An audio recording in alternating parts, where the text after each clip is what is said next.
Hey there y'all, and welcome to the kitchen. Today's episode is going to be a special one because I'm teaching you how to make my famous scratch pasta sauce that I use for my lasagna and a lot of other things. So you're going to want to save this one for later. The difference is this time I'm not doing it shortcut style, I'm doing it entertaining style because I'm doing this to feed 50.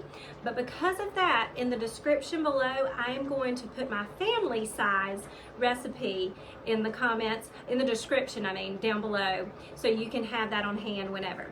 So basically, I've been asked to cater a wedding rehearsal dinner, and I love to do that as often as I can, but I haven't been able to do that since we lived in Alabama because I've been teaching and doing Mama Whitten's kitchen. This has been my first opportunity, and these are some sweet, sweet people that we love very much, so I'm excited to be able to do it. Having said that, because I'm doing it for 50, I've got myself set up with a little bit more equipment than normal, but I am going to show you how you can do this all broken down in a little bit of a meal prep way. So the first thing that I have is about 10 pounds of ground beef already in my biggest pot. This pot is actually my Instapot pot for my 10-quart Instapot. So I started my meat in here because I want all my flavor to stay in the same place as much as possible.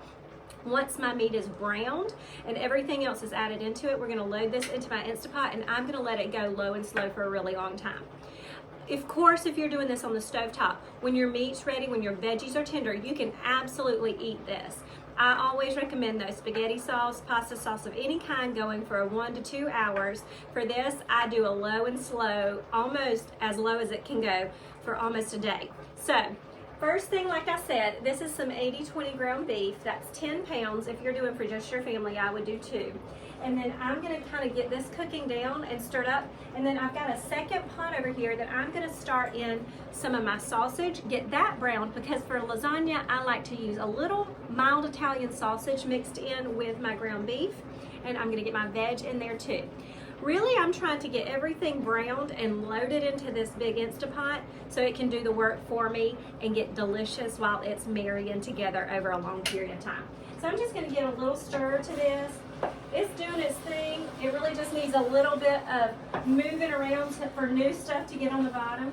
Since I put this meat in just a few minutes ago, it's already cooked way down. But in this process, if you're just cooking for your regular family or for a little bit of extra people, you probably wouldn't even have to change different pots and do it all separate like this.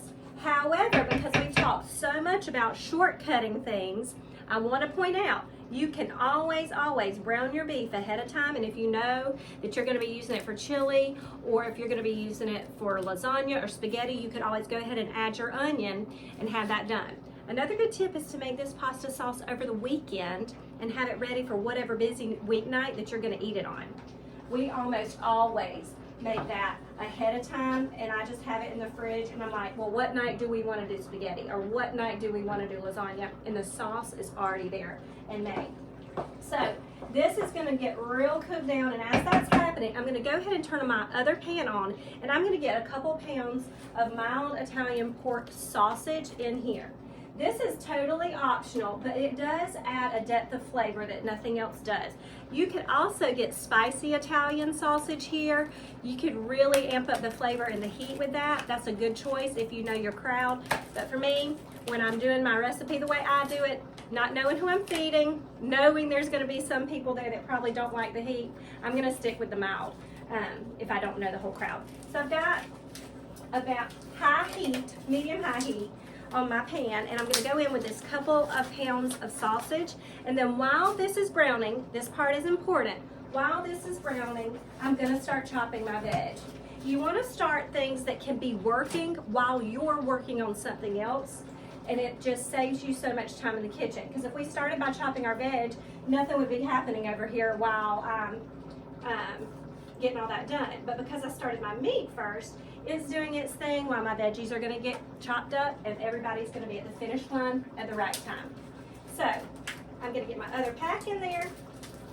This is easy to find. Sometimes you will find this in the casing. All you have to do is simply run a paring knife down the center of the casing, and it will come right off the outside, and you'll be in business with your sausage. A pound of sausage is usually about 4 or 5 different sausages in the casing, and all you have to do is set them free. Okay, So while that's going, I'm going to start my veg. I do want to break this up just a little bit so it can have some room to move. And then once it starts to make its sizzling sound, I'm going to come back and really give that some good attention. I'm going to rinse my fingers real quick. Anytime we've touched meat, we want to do that. And then I'll be back in business. All right, so for this, we're going to do onions, garlic, and carrots are going to be our veggies. I'm going to chop my onions last for obvious reasons because I don't want that lingering on my cutting board, or I don't want to have to exit stage right to go get some tissues. So first thing I'm going to do is I'm going to bang out my carrots, then I'm going to bang out my garlic, then I'm going to get my onions in. So for this much, I'm going to use 4 carrots, but if you're doing it just for your family, you could use 1 really good sized carrot. These are washed. You don't even necessarily have to peel them when they go low and slow like this for a really long time. So I just wash these very well. These in particular are organic carrots, and that makes a difference to me. Another reason that I'm okay with not peeling them.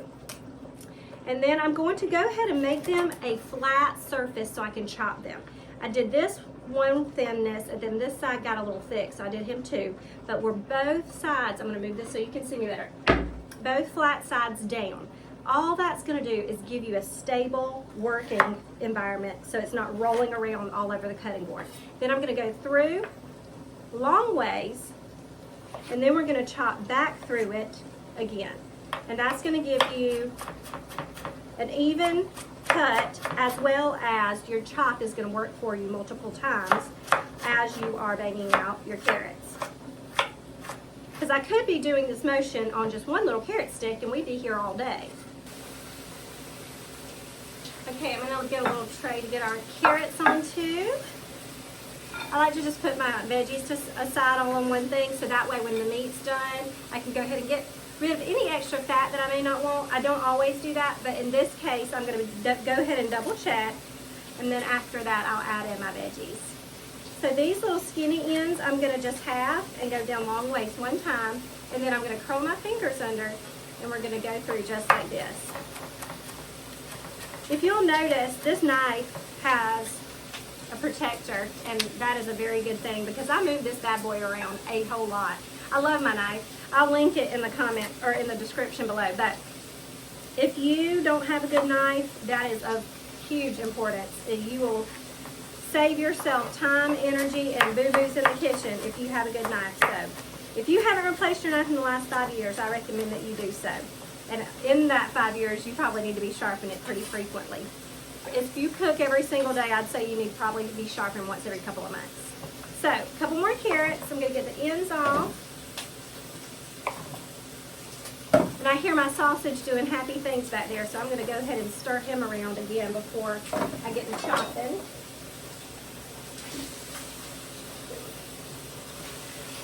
And anytime that you separate your stuff and get it cooking like this, you're going to get to the finish line faster. Yeah, it's going to make a few more dishes, but time sometimes is more important than one extra dish at the end of the day, or 2. With this, you want to really get this broken down super fine. You don't want any big chunks. Here's a hint. If you even get to the point where it's not breaking down good for you and you have to add a little bit of water to get it to really break down, you can add about 1/4 cup to 1/2 cup of water in your meat to give it some room to brew, to slow down, and you'll get some broken down smaller pieces. All right, that's looking good. All right, my beef actually is looking pretty good too. I'm going to give it another little stir. Anytime that you're doing beef like this, you want to kind of keep it moving, especially if it's a large quantity once it gets pretty close to the completely cooked through brown state, because you want to have the ability to check through and make sure all the pink is gone, while at the same time giving different parts of the beef a chance to have contact with the bottom, because that's where the browning is going to take place, and browning equals flavor. So now my meat's all mixed up. We can get back to chopping these last 2 carrots. And again, we're going to go through the tops 3 times. Flat surface makes it really, really sturdy. Again, long ways, and then we're going to curl our fingers on under, and here we go. Whoop. I'm dropping all kind of stuff today. It's been one one of those days. All right, here we go.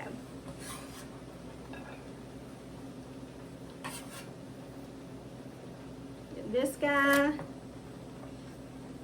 he's a little smaller, so we only have to do him about in half. Anytime I have a chance to take a moment and make some pasta sauce from scratch, I love to do it. It makes me feel so much better. And if you really realize how easy it is, don't get me wrong, I always have some stuff on hand, always. But it's so easy to do. It just takes a few extra minutes and the results are fantastic. If I have time, I will go ahead and do this and keep it in the freezer already made so we have some on hand, and that's the kind of stocking I really like to do instead of a pantry. But I always have some sauce on hand in my pantry too, because I make pizza night and stuff like that. So, okay, there's my carrots. Now, for my garlic, I am going to go ahead and use a whole head of garlic here and show you how to bang this out, because we've never done that before and this is a great opportunity. But having said that, if you are a minced garlic person, which I typically am, you can use multiple tablespoons. Each one of these cloves that I use equals a tablespoon of minced garlic. So we're going to take our hand. This is how you deal with garlic. You're going to take your hand, press down and give a good little rock, and you're going to feel the cloves start to separate and come apart for you. Anytime you have a little tightness in the bulb, that's a good sign. That just means it's really fresh and it's not going to be rancid on you when you get inside there. So we're going to pull off our little cloves, and I'm going to probably go ahead and use about 5 of these, because we are going to go in with garlic powder later in the process because they offer a different depth of flavor. And then we also are going to use some of this garlic later in the meal, and that'll be another episode for my garlic bread. We're going to roast that in the oven. Okay, so I've got 5 cloves of this garlic, and it's got a lot of extra little paper on it, but you will notice this is unlike any garlic that you've ever used before if you've been doing the garlic in the jar. So there's a technique to getting it out of its little jacket, and I want to show you. This is hilarious. I want to tell you this story. One of the first few times I ever taught a cooking lesson, I was teaching a young lady that was engaged, about to get married, how to cook. And she was not as familiar with using a knife, and I was teaching her as well how to chop.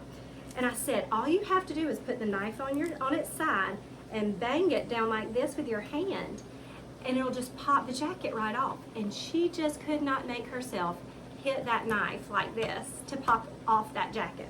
But trust me, as long as you hit this on the side and straight down flat, you're in business. If it makes you nervous, get one of your bench scrapes or the back of a spoon or a spatula, and that's fine, just not a slotted one. Okay, so we're putting this down, and I'm going to bang that off.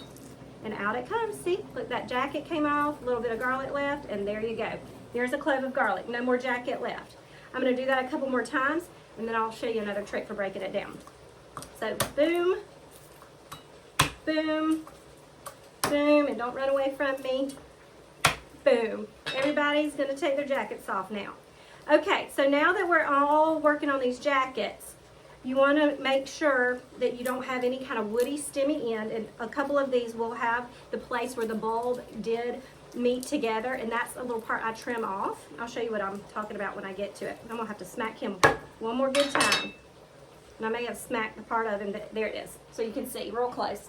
You see that little part right there? You can trim that off. But if it's something like this that's cooking 24 hours-ish, he's going to dissolve anyway. But just for purpose of learning's sake, we'll just go ahead and take him off. All right, everybody out of your jackets, all your paper gone. Now, to go ahead and bang this out, there's a specific motion that I like to use, and I puddle this all together into one big pile, and it's going to be very similar to what I've taught before, rocking through herbs. You take your knife and you rock forwards and backwards through the garlic. And just like this, it's going to break down in no time. If you ever have herbs that you want to do like something like a chimichurri, and you mix herbs and garlic together, put a little salt on it and rock through just like this, it makes a delicious, delicious topping to things like a slow roast beef or any kind of big pork chop or something like that that's got really big, meaty, rich flavor. A good break up freshness is what a chimichurri is for. Break up for freshness. Okay, That looks really good. We're all broken down, and that wasn't hard at all. 5 cloves of garlic, happy, and ready to go. Now, last thing, time for the onions. I'm not afraid. I just want you to know if I tear up, I'll be fine. So, I'm taking the ends off my onions, and I'm going to show you how I've done it before so you can do it easily just like me. And because these are going to, again, cook very, very slow, I'm not going to have to go for a very tiny slice here. And if you notice, I've got my trash can right beside me. Usually I do a garbage bowl, but because I knew I was going to be banging out so much stuff today, I brought my whole trash can and just set it right here. Which, I mean, why not? Saves me steps. I don't care what I'm throwing it in, either my garbage bowl or my trash can. Okay, so 1 onion. And then curl my fingers under. Like I said, I'll go ahead and link my knife for you below because that's a really important thing to have on hand as a good knife. But I'll also go ahead and link a couple of really good Instapots that I recommend because I couldn't live without my Instapot. Even if it's just my small Instapot and we're doing regular chili or beef stew or something, I love it. Okay. There's nothing like being able to set something and just walk away. And that's what the Instapots and cooking in a crock pot do. Okay, I've teared up. It's official. 1 onion down. I'm going to have to go check on my sausage and wipe up my face a little bit because those are strong onions. And I'll be right back.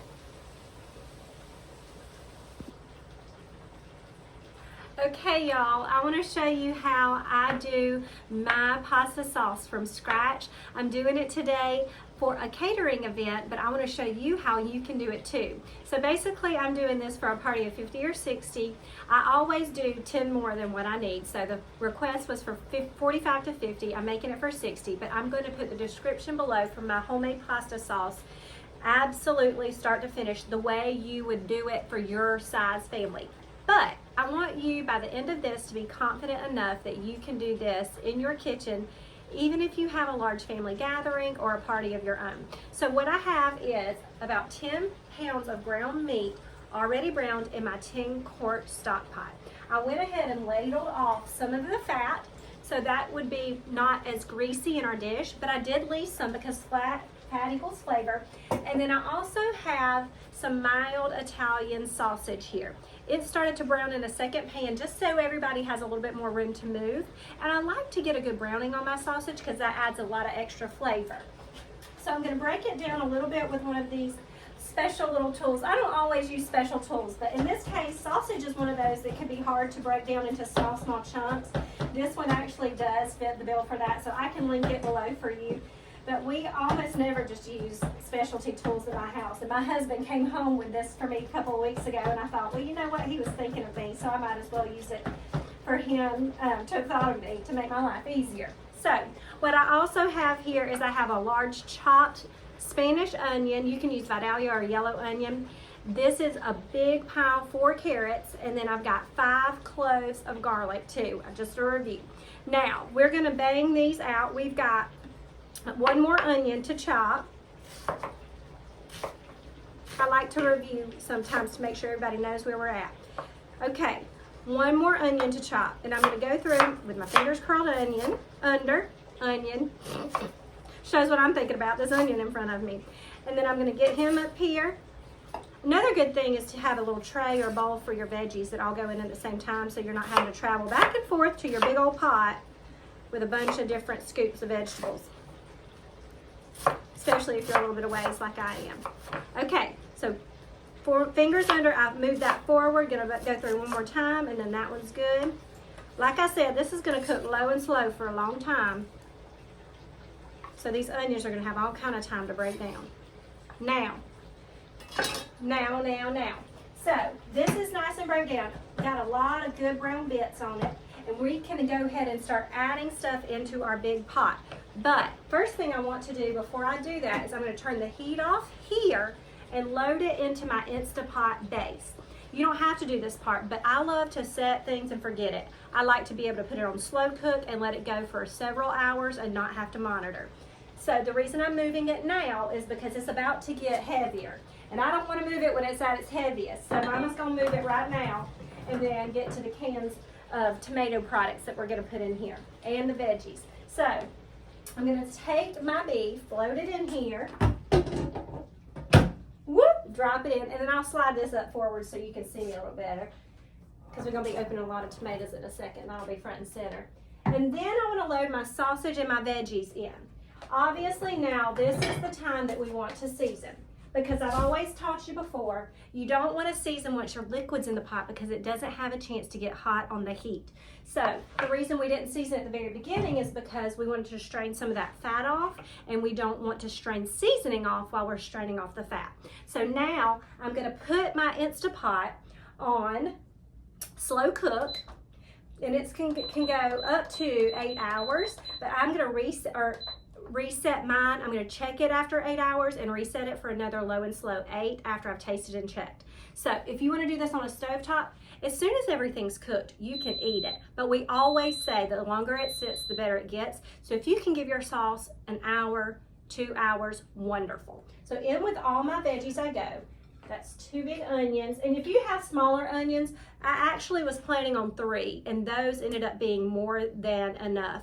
So as long as you have a smaller onion, you may need 4 for this amount. But typically, if I'm doing a basic pot of spaghetti sauce or whatever, I just use 1 onion for every 2 pounds of meat.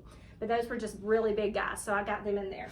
And then I'm gonna go in with my sausage, which has some yummy brown bits. This is mild Italian, like I said, but yummy brown bits on the bottom. So I'm gonna scrape all that off. We wanna build flavor in pans, and anytime we have to put up what we built into another pan, we wanna make sure it's happy. And now we're gonna get in with some elbow grease and some seasonings. Okay, so I told you I was gonna do garlic twice. This is gonna go in a couple tablespoons of garlic powder. This is a stronger garlic flavoring than garlic itself, but when you do the low and slow with garlic, it has that background roasted sweetness to it. There's just nothing like it, y'all. So that's 2 tablespoons of garlic. I'm gonna go in with a lot, and I mean a lot. We're gonna go 4 big to 5 heavy tablespoons of oregano, 2, 3, 4. And you could also use Italian seasoning there. If you do Italian seasoning, you could do 6 of those and not use anything else. I'm gonna go in a couple tablespoons of basil though. I love basil. It has this just really strong Italian-y flavor that nothing else is like basil. Okay, so 2 tablespoons of basil. And then for the salt, I'm gonna go for this, because there's sausage and stuff, I am gonna go a little conservative, and later in the process, I'm gonna add canned tomatoes that have salt and beef base that has salt, but we are doing a ton. So I'm gonna go 4 tablespoons of kosher salt here. And you know me, I'm not gonna measure, but I know what it looks like. Okay, and then instead of black pepper here at this point, I'm gonna use about a half a tablespoon of red pepper flakes. This is minimal enough that it will not be spicy across the board, but we'll just have that background peppery flavor. I just love crushed red pepper flakes in Italian food. It just makes sense to me. I guess it's because it's always on the table at the pizza restaurants. I put it on the table when we're eating pizza here at home too. Okay, here we go. Put all this out of the way. We're gonna have some elbow grease to get in that pot and do some stirring. Okay, hold on to your hats. Okay, get in there. This is 10 quarts. Like I said, this is a big, big pot. And I'm gonna let this go for a long time. And as this is going, things are gonna shrink down. The veggies are gonna cook down. The meat's gonna cook down even a little bit further. The sauce and the tomatoes are gonna cook down, so it will shrink as it goes. So I may have to put in some of my stuff and let it go for a little while and then add in some more. So we'll have to see about that. So now, I'm gonna get in my tomatoes. And what I'm gonna tell you is, I'm gonna put, again, the amount of tomatoes that you need in this. But this is the equivalent of 5 servings, 5 family size servings of spaghetti. So I'm putting in a lot of tomato sauce here.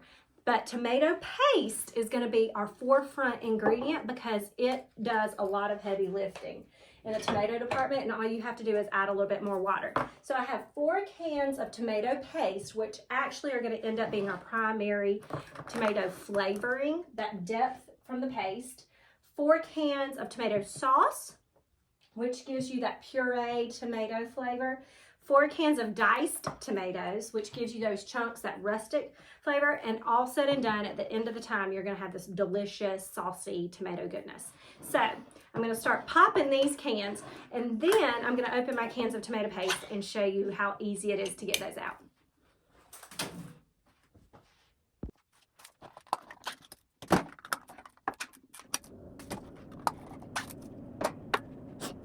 Well, that was a marathon, and I've got all my tomatoes open now, and I want to get them all in. But first I want to show you a trick. Tomato paste is what's going to go in first. You want it to get closest to the heat before all the liquid gets in there, just like the seasonings. There's a trick to getting all the tomato paste out of a can, and it is your butter knife, not a spoon. If you take your tomato paste can and you just go around the outside like that, it helps you release it all, and it comes right out almost like a log. See how that comes out so easily? And you don't even have to like scoop around and look for the rest of the bits. So 2 times around, and you've got a clean as a whistle can. How about that, y'all? No more trying to get all your tomato paste out and fighting with it and just deciding to put the rest in the trash. That's liquid gold in there. Tomato paste is just a really big tomato concentration in there, and they cook tomatoes down for a very long time. Usually skin on and all, so it has a really good health benefit in that it has a lot of lycopene and a lot of those vitamins that you usually are used to getting in your tomato paste. So 4 good sized cans of tomato paste. Sometimes you can get the tomato paste in a tube, and if I'm doing that, that's not going to be enough for this application, but if you're doing a tube of tomato paste, you can do a 3 or 4 tablespoons and you'll be in business for this. Okay, so 4 of those go in. Then I'm going to go in with 4 cans of diced tomatoes, but I do want to give this a little stir first because I want to give that tomato paste a good chance to get mixed in. And again, when it hits the heat, it's going to wake up the flavor. And that's what I say about spices too. You want to wake up their flavor. They've been dried, they've been in a jar, they've been in a cabinet, they've been on a storage shelf. They need a chance to get happy again, and the heat helps them to do that. So once we get some liquid in here, it's not going to take quite so much muscle to move around. But 4 cans of diced tomatoes. And these will cook down and be a lot less chunky when it comes time for service. It'll end up being like small pieces of tomatoes, but a lot of just that really fresh tomato consistency in there. Now, I'm gonna use my tomato sauce cans for my water, so they get rinsed out after this. But I'm gonna put all my cans of sauce on, then I'm gonna go grab a jar of water. I'm gonna do a quart jar for this much, just to make sure I've got enough liquid in there. And I'm gonna use my quart jar of water to fill these up and make sure all my tomato goodness is out of there. Now, if it looks like it's gonna get too full and you don't have room for all that, I know how much is fitting in this thing, so I'm not worried that my tomatoes are all the way up to the top and you can see them right there. But if you're looking like you're getting too heavy and you're getting nervous about your pans, it doesn't hurt anything to separate it into 2 pots and let it go. Even if you had to put a little bit for entertaining in your crock pot and an Instapot, or 2 crock pots, or stovetop and crock pot, there is a way to get there, trust me. That's another thing I say to people who want to entertain a crowd but they don't have a lot of entertaining equipment. Plan ahead and start a few days early. So if I was going to do this for a crowd and I didn't have my 10-quart stock pot, I would do one a couple days ahead, one the next day. So say I did one yesterday, one today. That would be perfect. Okay, after that you want to go ahead and say, what's my next thing that I'm needing my pots and my pans for? Okay, so I'm going to stir this down, get it all worked in there a little bit. So I don't want any more water until I can go ahead and see a little more space. We are at the tippy top. All right, then I've got some room for a little bit more water. I probably won't put in this whole quart at this point. I'll probably just go ahead and get just as much as I need to get these cans cleaned. And then after that, I'll add in some more as this cooks down throughout the process. Now remember, this is an Instapot. It doesn't lock though. It doesn't have to lock when it's on the slow cooker setting. So in this case, I am going to be able to check it and all that kind of stuff because it's not pressure cooking. If you're doing an Instapot where you're doing it fast and you're getting it done quickly, once it's in there, you're not going to be able to check it until the pressure has released. And that's just going to be a matter of seasoning and adding more liquid at the end and possibly returning it back to cook for a few more minutes. But probably at this point of the slow cook process, you're gonna be happy with what's in the pot to be able to lock it and leave it and let it go. So all in all, I used almost a quart of water for now, and I am so excited. The smell in this kitchen is amazing, and we're not even really cooking yet. It smells like garlic and meat and a little bit of tomato. But I'm about to lock this bad boy down. Okay, so we're gonna lock this down. I'm gonna let it go for a few hours, and then I'll show you what it looks like when it gets done. And there she is after a few hours. I've reset her to 8 for the night. That'll be low. And she'll go all night on low just like that. And I'll see her in the morning.